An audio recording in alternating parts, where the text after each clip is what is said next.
Hi, Misha here, and this is a preview video and a bit of a comparison, something that just came in.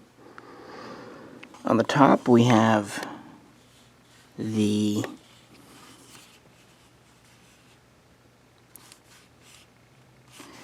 German G36K pistol.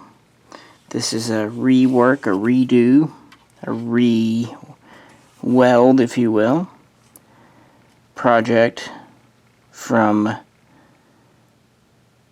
Otte, MichaelsMachines over in Illinois, combined with a Mr. Tom Bostic, who did the receiver work, and Mike obtained a lot of the parts and did final assembly.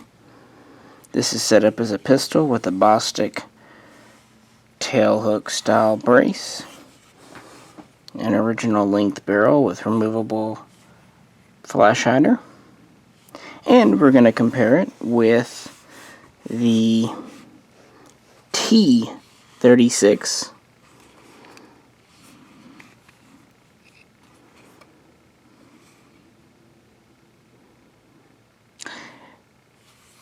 sold primarily by Atlantic Firearms, exclusively I think. Also built by Tom Bostic. This one is set up as a carbine with a standard full-length stock, and it has the short barrel, then it has a extended prong flash hider pinned on.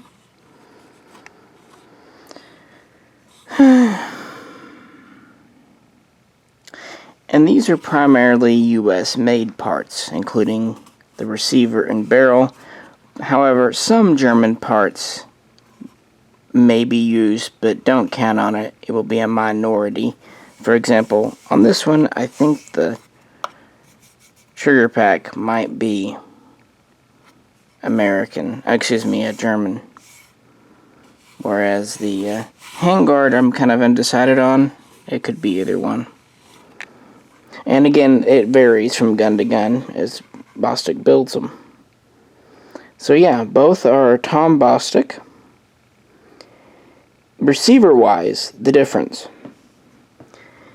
The Otte gun, Michael's machine gun, has an original HK German-made receiver that was demilled and then rewelded as a semi-auto by Bostic. Whereas the T36 has a US receiver. Everything about this is US. It's a good clone copy, but it is US. The mold and everything is from America. It was designed here, and it's made here. So that's the big difference.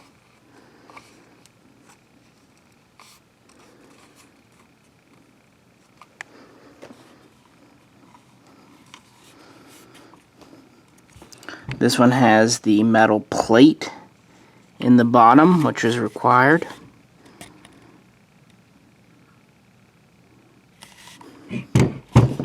This one, though, does not. Flip it over.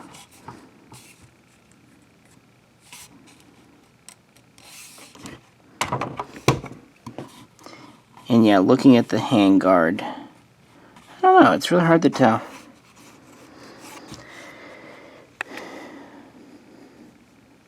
This has a US barrel. This has an original German barrel, so it'll be cold hammer forged.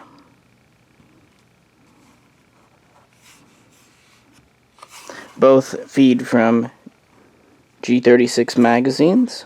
The T36 has a Magpul mag in. This one has the original. Both have 3-position selectors for the trigger pack. But of course, the 3rd position is just cosmetic. I noticed the M&M one, M plus M, whatever you want to call it, MM. It's a little smoother, a little clickier, easier to do. This one's a little, still has a good click, but a little stiffer. I also noticed that mags tend to go in and out of this one a little smoother and easier. This one you have to kind of smash them in a little more and they don't have as much of a click. On the other hand, it does have the automatic, the manual release here type control, whereas this has the more German military style button. Of course, that could always be swapped out.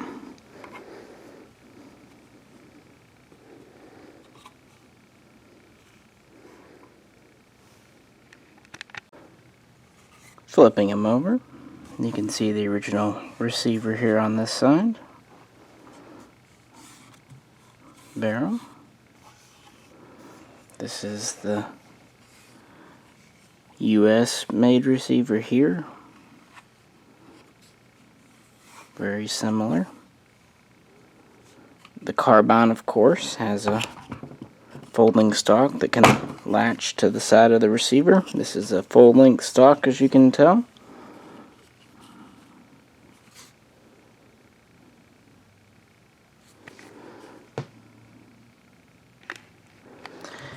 The pistol here has a folding arm brace that can also lock to the receiver.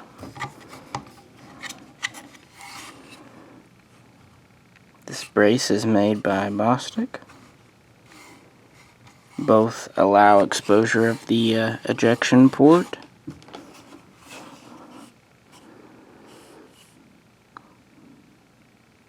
Both have the short K-length handguard with shorter gas piston.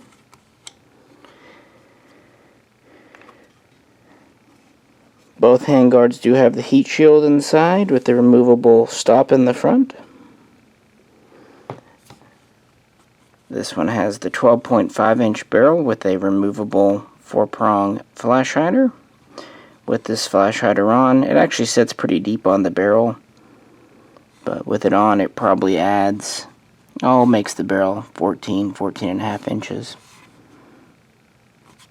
This, of course, has the same style of flash hider, just pinned on, which adds a couple of extra inches. Both have the splines on the barrel. Both barrel weights seem very similar.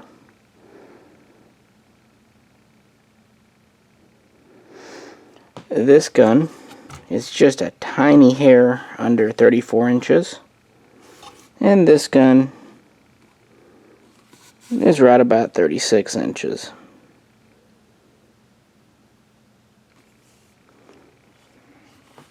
It has the kind of low polymer rail. Let me flip it over here for you. With the flip rear sight and polymer hooded front. And it's a very low rail. There's not a lot of clearance for the cocking handle.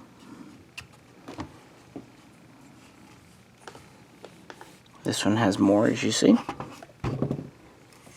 And this rail is metal. Has folding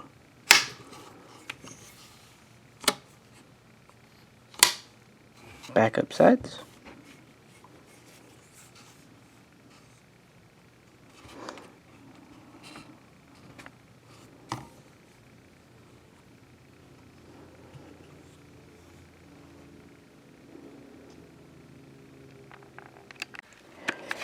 Well, kind of first impressions and final thoughts for this video. This was very impromptu. The T36 just came off the FedEx truck a couple hours ago. The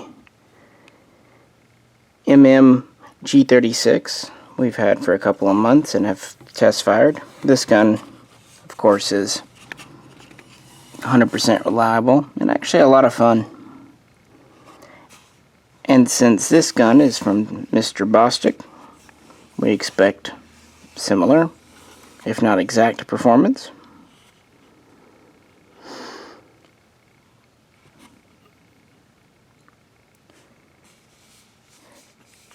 The lines and everything are exactly the same. The shapes and stuff are the same. The only thing I can really say off the bat is like some of the edges are a little sharper on this one. And you can tell the material is a little bit different. The polymer mix is of course a different chemical formula for the US parts, which is to be expected. But there has been some confusion over these two guns, so I wanted to get a video out to kind of show them. The basic point right now of comparing them side by side is they're the same, except this is a US made clone. And it retails for under $2,800 new. That seems like a lot of money until you compare it to this, which is all German parts, even the receiver and barrel. The only real US part on it is the Bostic brace, and it does have a higher quality rail, but of course that can be installed on this, so that's not a big deal. But these retail for over $6,000. Also keep in mind, there's only a couple of dozen of the MM guns in the Americas. Whereas we're not sure how many of these Atlantic and Bostic will bring us, but they've already sold more than a couple of dozen, so it's going to be a more common gun. So essentially this is half the price. But this is as close to the real military as you can get. And again, we know this one cycles reliably. And I have not shot this one yet, but we will of course be back with a full review at the range, trying it out with steel and brass ammo, trying different mags. But I thought there's not much going on this week, so might as well go ahead and give you something. I thought about disassembling these, but it'll be easier to do when Jay's here to help run the camera, so we'll do a disassembly live on camera, and you can see how easy or not these come apart. But pretty impressed for what it is. Any of these HK clones are going to be pricey. Not just G36s, but MP5s, of course, and all that. That's just kind of the nature of the game. And Tom Bostic has pretty much been the go-to guy, the master gunsmith for anything G36 or UMP or similar for many years now. And Mike Otte, who did these, is really well known for his belt feds, like the 11 and the 21s and stuff. So higher end guns. He also did those Louisiana wildlife fishing game trade-in Swiss Sand SG551s here about 5-6 years ago. And of course Atlantic Firearms has been a major player in the online kind of semi-custom military guns game for a good 20 years now. So all reputable manufacturers combined with a time-proven HK design inspired itself by the classic Armalite AR-18, AR-180. So yeah, I think I'll end it here for the kind of intro comparison preview. If you'd like to know more about the G36's history, service, even the controversy around it, check out the playlist. We've done a few videos already. You can also see the MM gun being test fired at the range. And tune in again soon for more on the T36K here. These are available as pistols with the brace as well. They also do a T36C, which has the ultra short 9-inch barrel, and it's available as a carbine or a pistol too. At this time, there's not a T36E, which would be the 18.9-inch barrel version, but you never know what the future may hold. Well, this is Misha. Really appreciate you tuning in for this preview. If you could, like, share, and subscribe. Feel free to drop any questions down below, and if we can help answer them, we will, but keep in mind this gun, the T36, is very new to us too. And if you'd like to help support the channel, please check out the link to our Patreon page. We'll catch you very soon next time.